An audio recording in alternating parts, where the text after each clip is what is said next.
Diana Young, and I'm here as part of the committee that worked on the study, but we'll tell you a little bit more about it. But before we get started, there was just one thing I wanted to point out, and that is, if after this you want to take a look at the city charter, I went and tried to find it on the city website, which wasn't that easy. So let me just tell you how to do it, not where to go. If you go to the page and it says, there's a little thing called Find It Fast. Rather than the regular search bar, go to the Find It Fast and it will give you a little drop down menu, and one of the things will be city ordinances. Hit that. The first chapter, that's what's considered city ordinances, is actually this city charter. So if you want to look at it after today, that's where you can find it.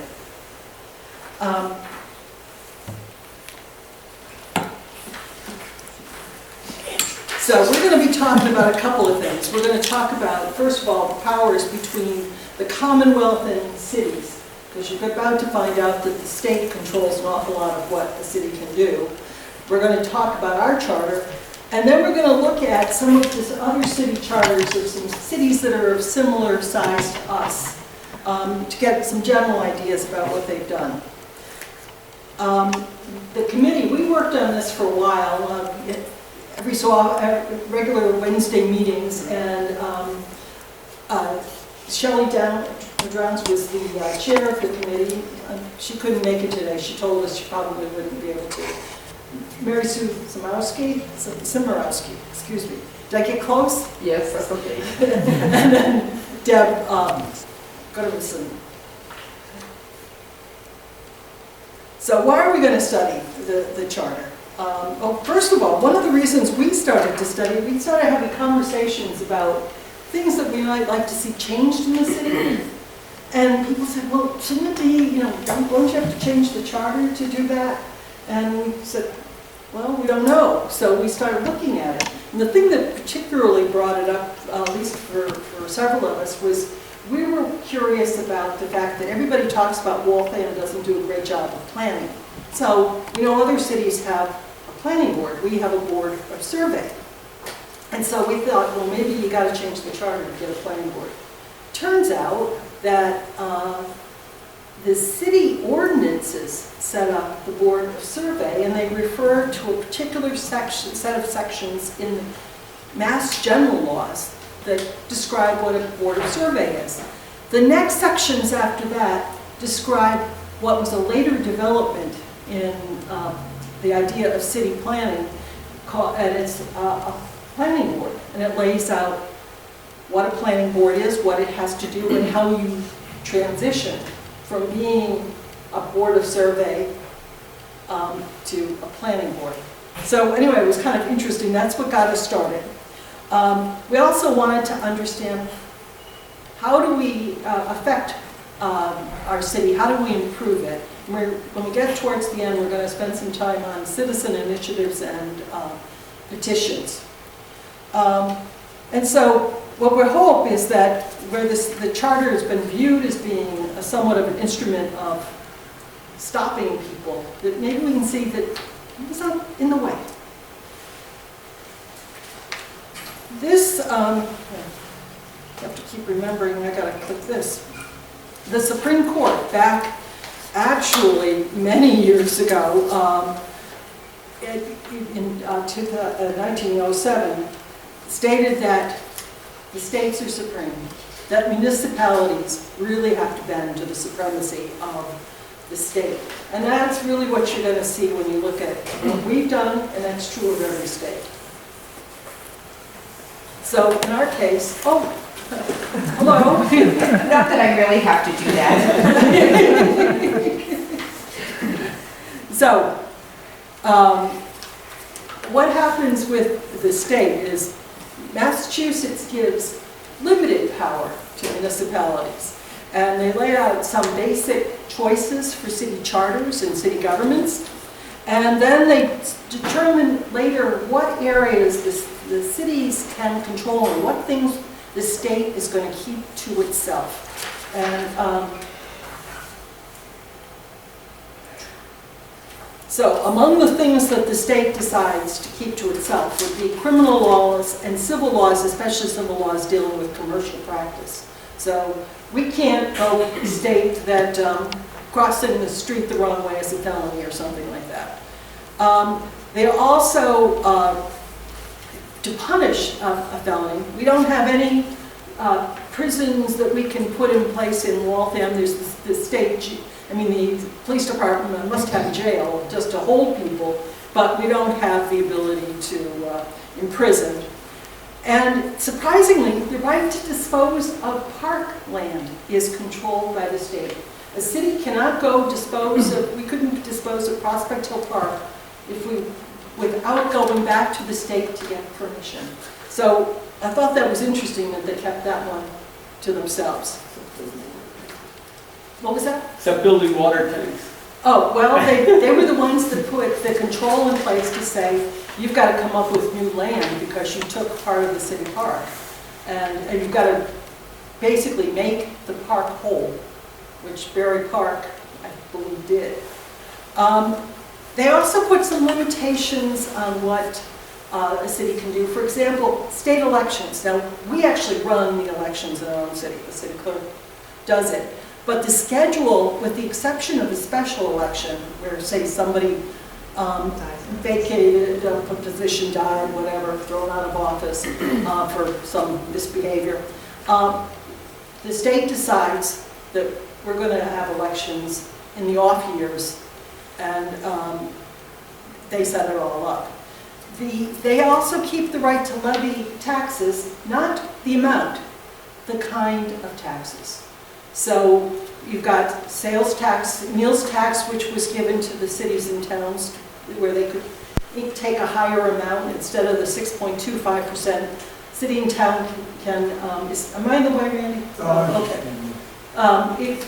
A city and town can collect 7%, and I believe the difference goes to the city.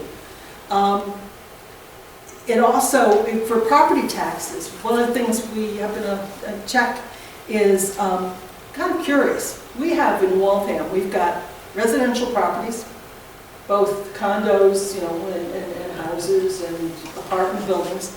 We've got different kinds of industrial property. We've got the retail establishments down on Main Street, small businesses, and then you've got the big ones over on Winter Street and places like that.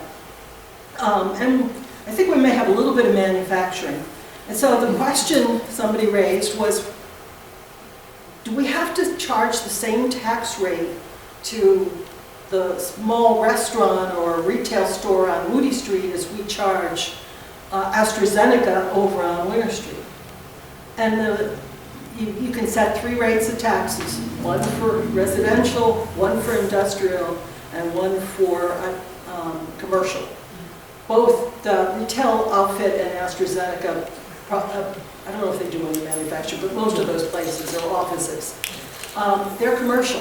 So the retail store and the place on Winter Street is going to pay the same rate of tax. Now, they're obviously going to pay more because they get more valuable property, but you can't change the rates. The state set that. And then the rights to borrow money and set up bonds, etc. So the limitations are laid out by the state. The decision to do it is the local one. And just a couple of other examples of some places where the state controls what you do. For example, housing. As you all know, we're trying to reach the goal of 10% affordable housing, which is set by the state as the goal. And if you fail to reach that 10%, you end up, that helped give you a little more. Then they have statute 40D, which allows developers to go around the local rules and zoning and the special permit process. Firing building codes, those are pretty much state mandated. I happened to sit in a meeting after that fire at Cooper Street, and one of the committees brought the police chief and the fire chief into the meeting and said, what can we do? They had this horrible fire. They had all these problems because it just went up so fast. can you make it so they've got to do all steel construction or something like that? And the answer was no. The state controls it, they allow it. So, and also the permits have been given, there wasn't enough, fortunately, they were able to work out some arrangements with the developer to make sure that the sprinklers were going to be turned on and there was going to be guards so another arsonist coming along wouldn't be a problem. But essentially the building code portion was set by the state. Yeah, I already talked about the categories of property taxes. And the other thing is, you know, we don't have parties when we have elections locally. So not running as a Democrat or a Republican or Green Party member or whatever. The state says it's nonpartisan. So we run, yes. Do we save questions till the end? Oh no, you can ask a question. So on the, you can't have two rates for small and large commercial. Yeah, That's based currently in state law. yeah. Could you, with a home rule petition to the state legislature? That I'm not sure of. Okay. I know that they don't, you know, it's not in the statute. Whether or not they would allow that exception, I'm not sure. I mean, if a community could demonstrate a need. Possibly. Okay. Yeah, I mean, I think it, I don't know, we did spend some time on home rule, which is, it turns out in Massachusetts is a tricky thicket. And it's really hard to understand when you can use home rule to change something. It's, we looked at some other states where it's much easier. Yeah, so worth a try. So the other thing they do, the state does, is they essentially tell cities and towns, you've got several choices of government that you can pick from. You can't just decide on your own. And they did allow the right of home rule to do things like make changes in city charters and some city ordinances. But again, home rule is a tricky thing. You can't be sure you're going to get it. And I can tell you, we spent weeks trying to figure it out, and we had a hard time with it. These are the different forms of government you can have as a city. Different plans. Plan A is elected mayor with a city council all at large, and no city manager or chief administrative officer. B, which is elective with at large and ward councilors. And then C is elected with commissioners, or where the mayor comes from the city council, rather than being separately elected, where the city, you vote for the electorate, for the city council, and the city council then picks the, who the mayor is going to be. And in that case, you would have a city manager who would do most of the managing of the city. The same where, one is where it comes from the city council, one is chosen by the city council. So a slight difference, and if it's from the city council, it's from those elected. And then the last one, and by ward elected, it's not, I can't remember why that one is particularly different than the other one. Well, yes. What's a commissioner? What's the difference between a commissioner and a council person? I think, I'm not 100% sure. Okay. Didn't spend a lot of time on it.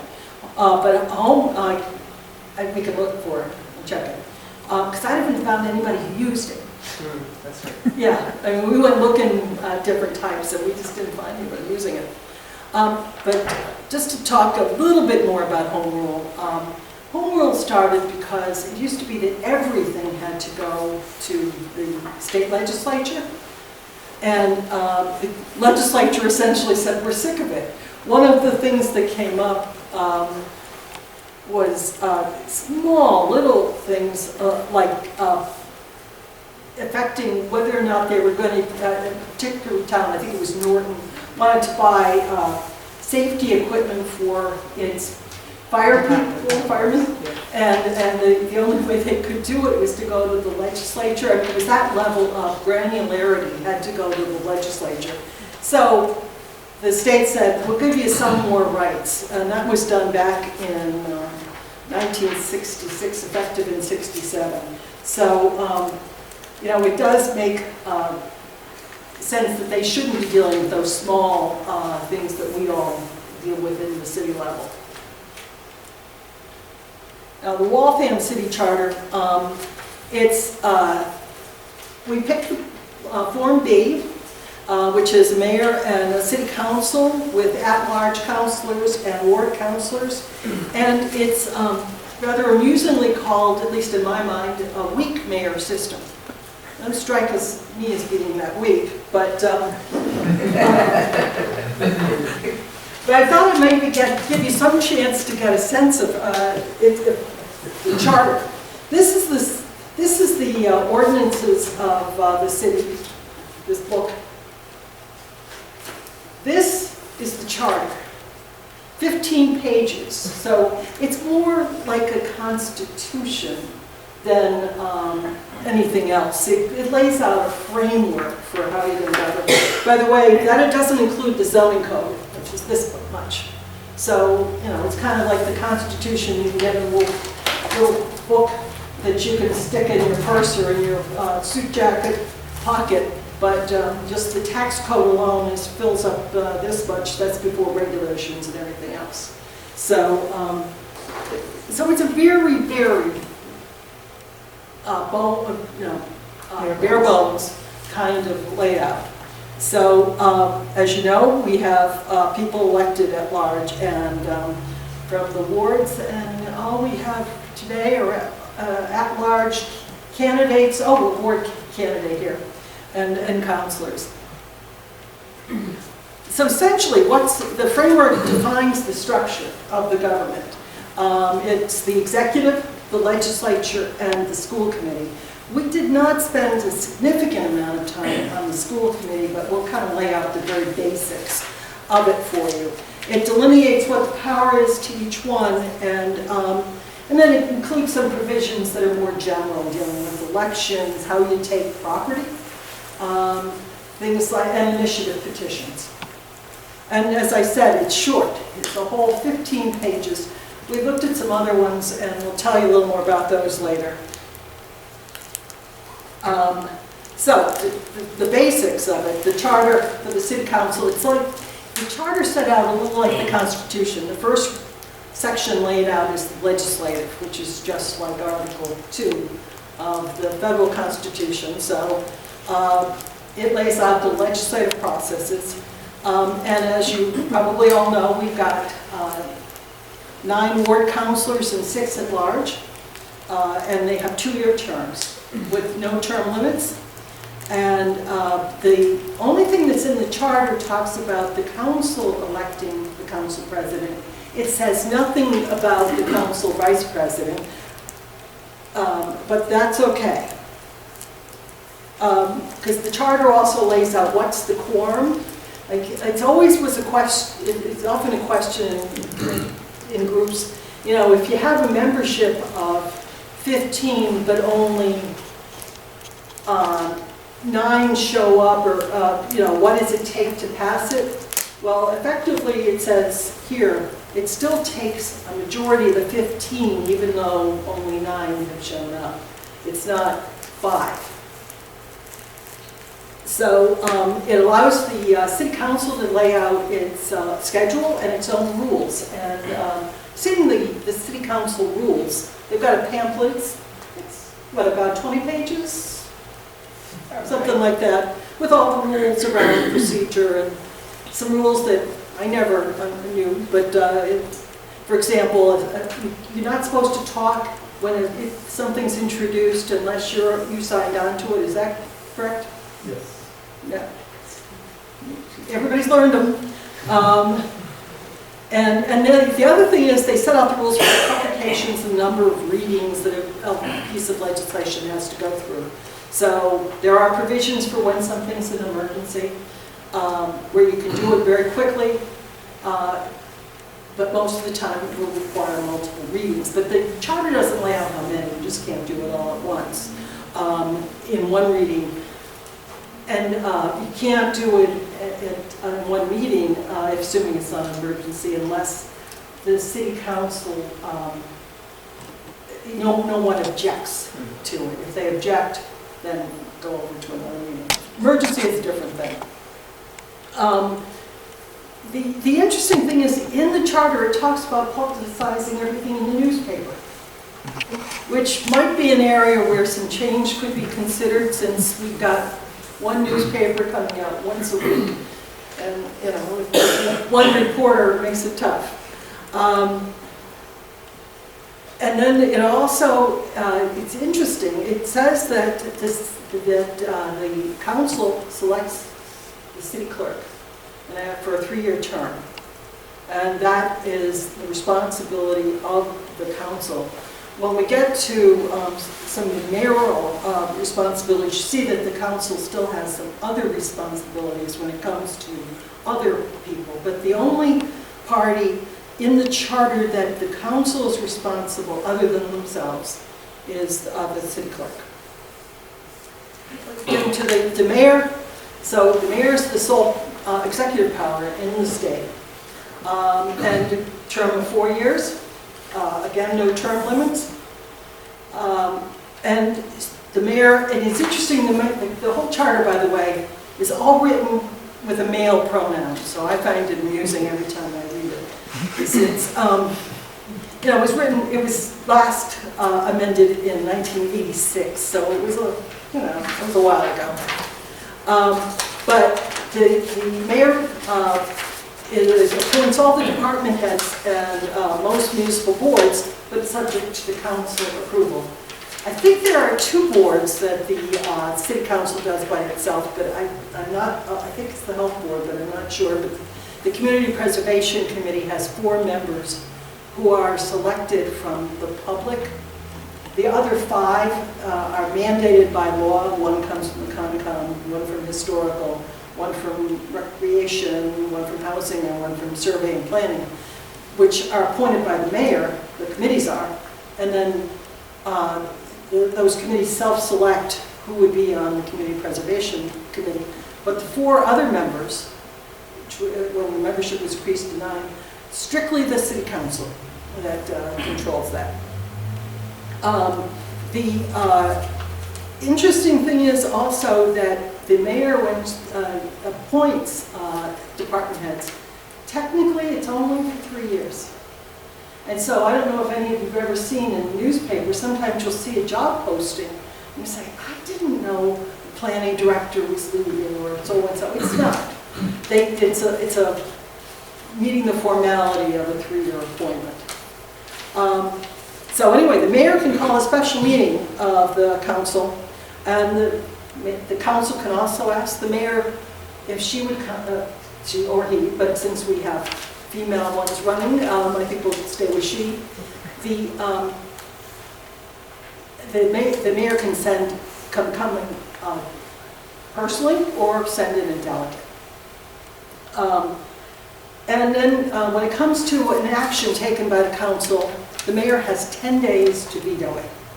If no action's taken, it's passed. So,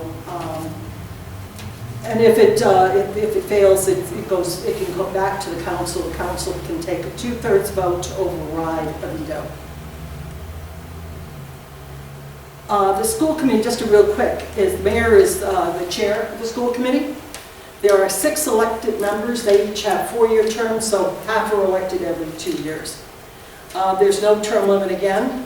And as I said, we didn't go into a lot of detail, but the duties include the selection of the superintendent, and also the initial approval of all school buildings or school alterations have to be approved first by the school committee.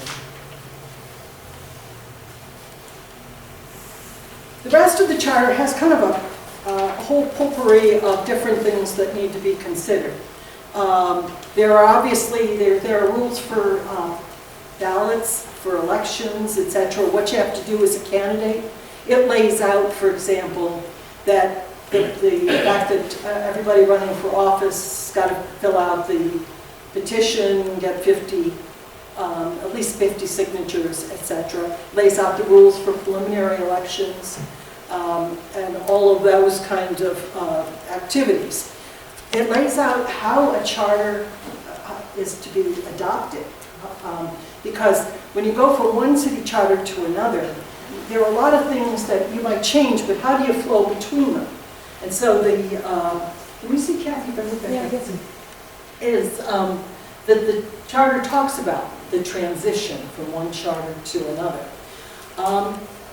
It also has little things like the oath of office, the taking of property. There's a rule in the charter that says that if the city goes to buy a piece of property and the price is, I think it's 30% more than the last 3 years of assessed value, then you have to do it by a taking. Sometimes it's called a friendly taking. So if the city wanted to buy a property, the seller wanted to sell, the assessed value was say 100, but its real value was 400. You would do it by a friendly taking because that's the only way the charter allows it to do it. It requires that the city have a capital improvement program, which I believe you see every year with budget time, and it lays out the rules for adoption of changes to the zoning ordinance. The thing I wanted to spend a little more time on is something that I think a lot of citizens don't know about, and that's the rights to have an initiative or a referendum petition, which is a way for the local citizens, if you get enough people working with you, to make changes or to ask for changes. And it can be a change to order, ask for a resolution, an ordinance, to ask for an action. The initiative petition, I think the best way to look at that is where there's something you want to get done. And so an initiative petition is where the public decided that you want the government to do something. Let's go back to my example of we want a planning board. And so citizens decide, hey, council and the mayor, they're not doing it, we're going to do it. So there are two methods to do it, but the only difference is what happens as to how quickly you're likely to get it heard. So if that was the idea that you were saying, we want the city to form a planning commission, or a planning board. If you get 15% of the voters, there's a special election if the council doesn't accept it. If they accept it as is, you're done. So if a bunch of citizens get together and they put together 15% of the registered voters, which I'm pretty sure is about 17,000 people. I think that's what I was, right? 1,700. No. I think it's 1,700. Yeah. 1,700. That sound right? No? Doesn't matter. 32,000 total. You know, I thought so, there were 60,000 people. no, but registered voters. Registered voters. Registered voters. So, anyway, I'm not great with math. 4,800. Yeah, so anyway, you need a bunch, but let's assume petition goes forward, goes to the city council, the city council says, no, we don't want to do this. Then there'd be a special election in 45 or 60 days. If you can't get the 15%, but you get more than 8, but less than 15, it goes to the next election. But, the easy way to stop it is if they accept pretty much verbatim what the petition says. If they don't, those are the two options. There are procedures. If you get an initiative petition, you can also undo it. It's interesting that the Community Preservation Act was passed in Waltham through an initiative petition back, was it 10, 12 years ago now. And it was passed because citizens got all the votes together and did the petition, etc., that went on the ballot and won by, I think it was 5 votes. People have talked about undoing it. And I know there was a proposal to have the city council put it on the ballot. They can't. The CPA, the actual legislation says, got to take it off the way you put it on. So you'd have to have, is my understanding, you'd have to have that same citizen initiative petition to do it. So it's an interesting tool, and I don't think most citizens know about it. Something to think about. The other one is a referendum petition, which is basically when you're asking for a negative action. Somebody's done something and you don't like it. And it's a little different in that you have about 20 days to file with a petition signed by 12% of the registered voters. And it requires that they immediately reconsider the action that you're protesting. And then, but they're not required to do it. But if they don't, it submits it to a special election or the next regular election. And this one, when that happens, is up to the clerk, which I thought was rather interesting. Since the other one was so specific as to you get more, 15% or more, it's 45 to 60 days, and otherwise you go to the next election. This one gives the clerk some authority. Then there's a ballot question from the city council and the school committee. Like, I know we've seen some non-binding ballot petitions in the past. I don't remember the last one. But these, it's up to the school committee or the city council. They can ask to have the public vote on adopting or rejecting or whatever it is they want done. But it can be a regular election or a special election, and it's not clear to me exactly how that gets decided. It wasn't very specific. I don't know what if the council or the school committee lays it out, or if it's up to the clerk. It's not very clearly specified. The interesting thing is you've got to have 1/3 of the registered voters actually vote in the election for this ballot or referendum. And it's got to obviously pass, but it's that 1/3 requirement, and I think I missed that on the last shot.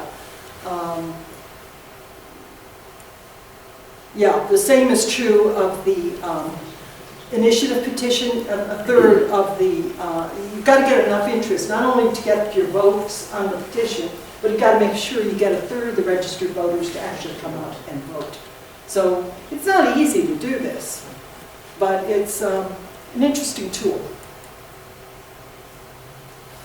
Let me just run through a couple of things. Waltham became a city in 1918, and it used a weak mayor city manager form of government. We don't know what the choices were back then. I didn't try to go find the legislative history. But in 23, got rid of the city manager, went pretty much with what we've got right now. There was a revision, a minor revision, a revision, we don't know what the revision was in 1946. In 1963, just to bring it up to date with state laws. And our current charter has some references to state law that the statute's been repealed, and you can't even find out what it is, particularly without going back and searching pretty hard. But in our case, the only thing I know where the statute's out of date was one that dealt with open meetings. The state has very extensive legislation on open meetings, so I doubt very much that ours would fail because the statute we're referring to isn't there anymore. Because the rules are laid out, yes. Do you have any numbers around the other municipalities and how many have Form A, Form B? I have a little bit. We'll show you in a sec. Anyway, there were, in the late 60s, we're finding some of this, we relied very much on Kathy Murphy, who was a member of the League, who served on the Charter Commission that made the changes that were passed effectively in '86. And so she had some of the history. We're not sure we've got it perfectly right here, but it was our best understanding of it. And then there was an update in '86. That's the last time our charter was updated. This just gives you a rough idea. These were the things that the committee suggested that be done. And so among them were term limits, limiting counselor salaries, hiring a city manager. Diana, which Yeah. committee made this recommendation? This was the Charter Commission. Oh, the commission, okay. Yeah. So Kathy was a member of that commission. And one of the other terms was to increase the term of the mayor to 4 years. So what actually passed was much less. Those were the initial recommendations. What passed was to change the mayor's term from 2 years to 4 years. As we were speaking earlier, before some of you came in, that means the roads only get repaired every 4 years when they used to be repaired every 2.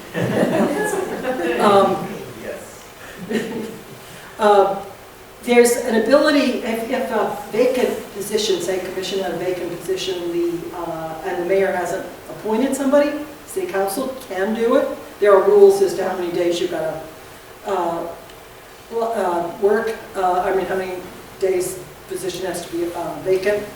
A submission of the capital improvement fund, and I believe the ability to require somebody come in within 48 hours, either the city officers or board members of the various commissions, so they can be in order. That wasn't doable before, apparently.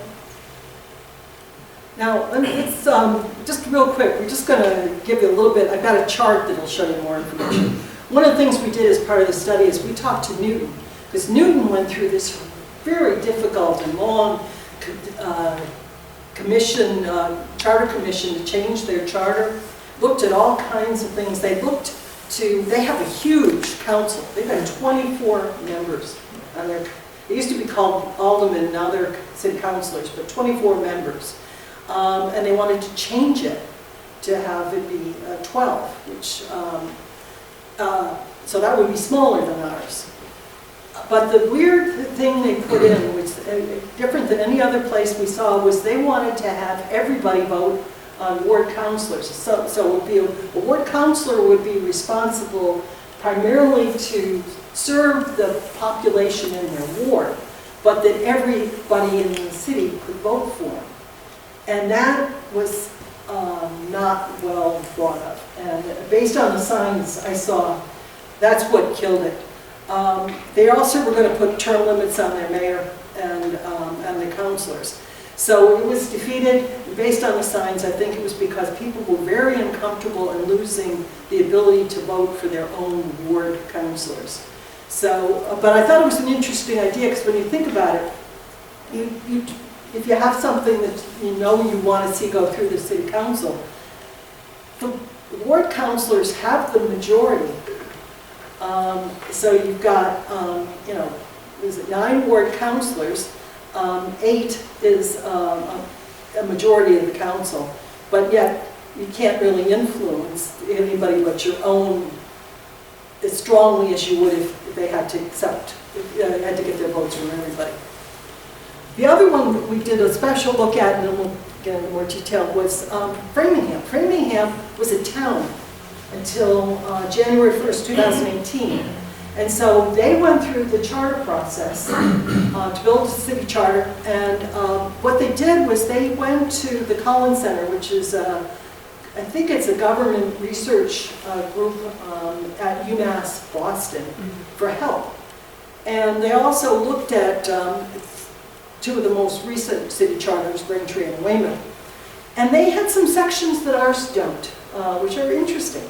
Their charter, by the way, instead of being like ours, which is 15 pages, theirs is about 57 pages. So it's more the flavor of an ordinance, the Constitution. It's a lot more detailed. But among the things they deal with is campaign finance, ethical standards, transparency issues, having a chief operating officer in the city to do the details. I'm a city manager, but somebody who worked for the mayor. The minutes have to be published in 5 days, which I think we've gone months sometimes when there's special meetings before we get minutes. And it must be reviewed every 10 years. There's no such provision in any of the other ones I've seen. And it laid out much more strictly the salaries of the mayor and the councilors. Well, this was more the regular chart that we saw, so we compared them. And so we tried to look at some towns that were, or cities that were close in feel to us. So we looked at Framingham more because that was new. But Woburn, Somerville, and then we also looked at something called the Model Cities Charter. There's a group called the Model, I think they're called the Model Cities Group, but what they do is they have built up a city charter idea, and they present it, and it's available as a resource to cities and towns to look at different ways to govern. And their preferred way of governing is to have a city manager, have a city council that votes, that's elected, and then they pick the city manager, who is an employee of the city and basically under contract. And they will accept an alternative having a mayor, but they prefer the idea of a city council, of a city manager. You'll see that only Framingham has term limits, and but the terms vary. So in Somerville and Woburn, every 2 years we'd be going through the mayoral election. So again, they're keeping the roads in good shape. Yeah. If a term is indefinite in the model cities, who lets who when? Well, see, that the indefinite term is for the city manager. I'm sorry, I think just double check. Whereas the city council term is 4 years. So they don't have if they don't have a mayor, the city council picks a city manager. It's basically an employee of the city. So the manager give you a contract. Yeah. So this is the council, and you see the sizes are very different. Framingham only has 2 at-large councilors. Woburn has 2. Somerville has 4. We're one of the bigger, except for Newton, one of the bigger city councils from what I can see, of the ones at least that we looked at. And again, 2-year terms with the exception of Framingham, where there are large, have 4-year terms, and their ward councilors have 2-year terms.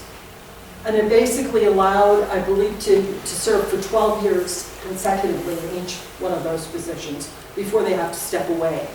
It doesn't say you only get to serve for 12 years, you just have to step away for a term. Diana, quick question.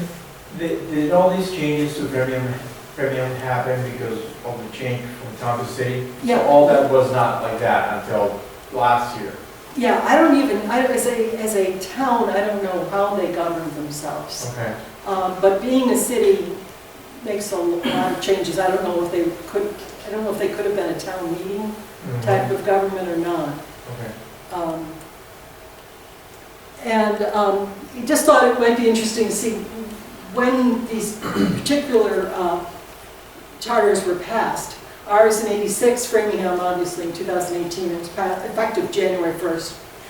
The strange thing was Woburn and Somerville were passed in the 1800s, but they're allowed to, they have amendments, they keep the same charter, but then they amend it, whereas what we've done is we create a new charter.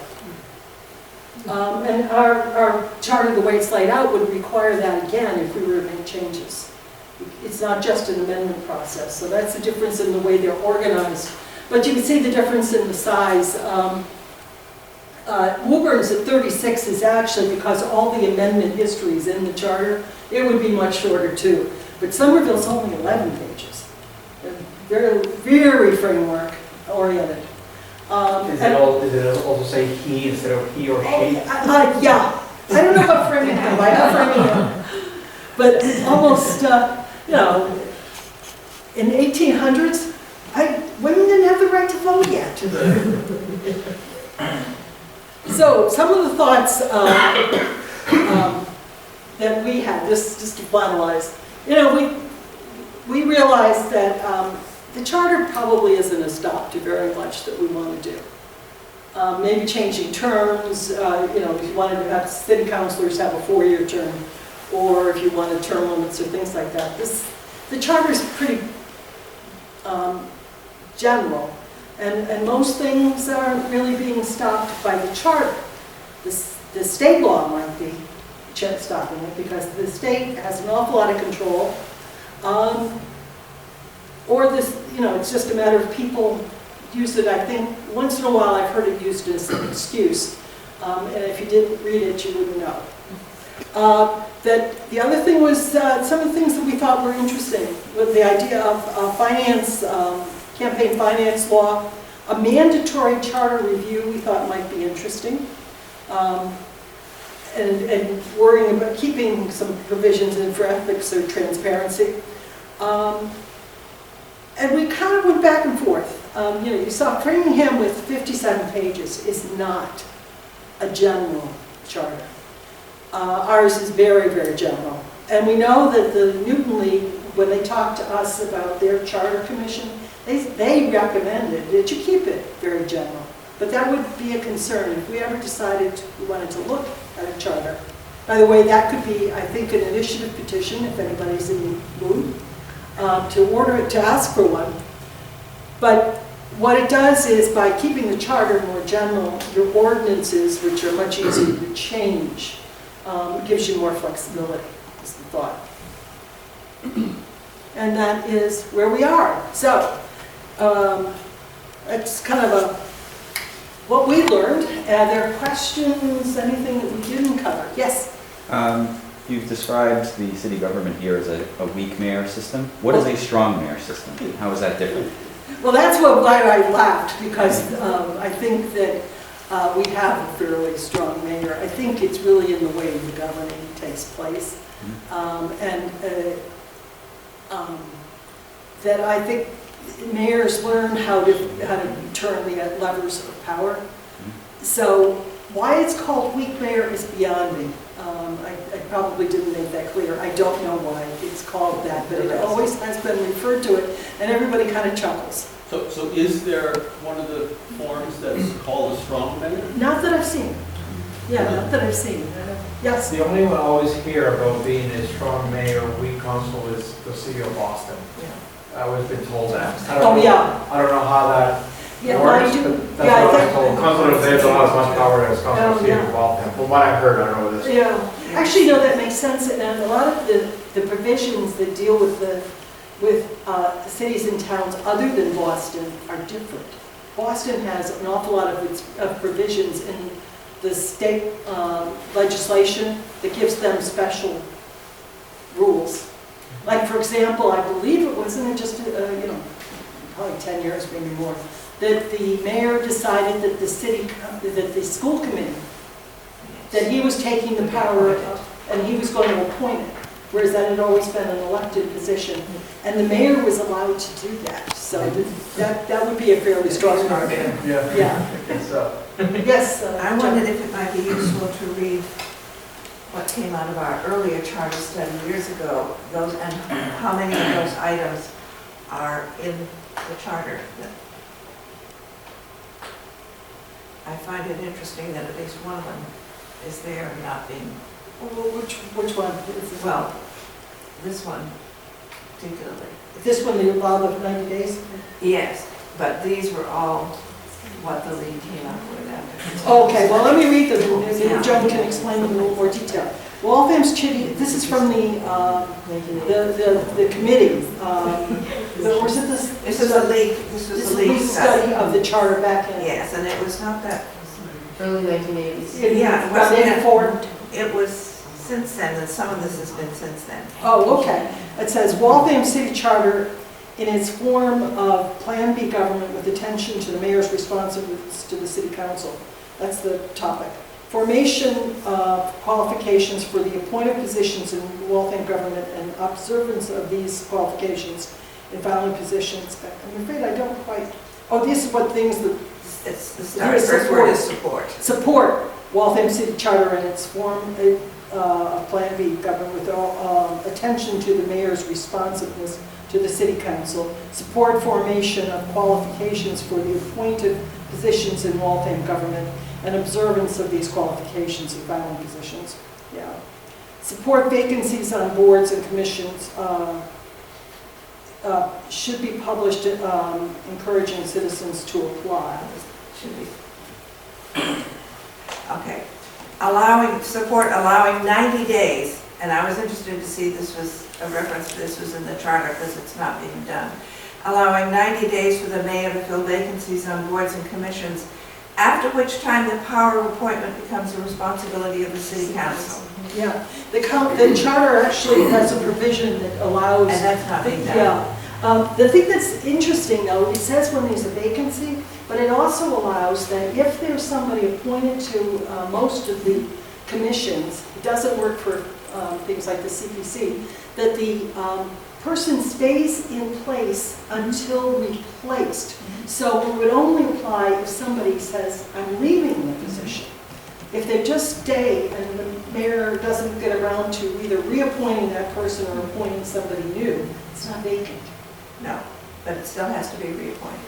Yeah, but I've heard of some people haven't been reappointed, they've been in a position for 10 years.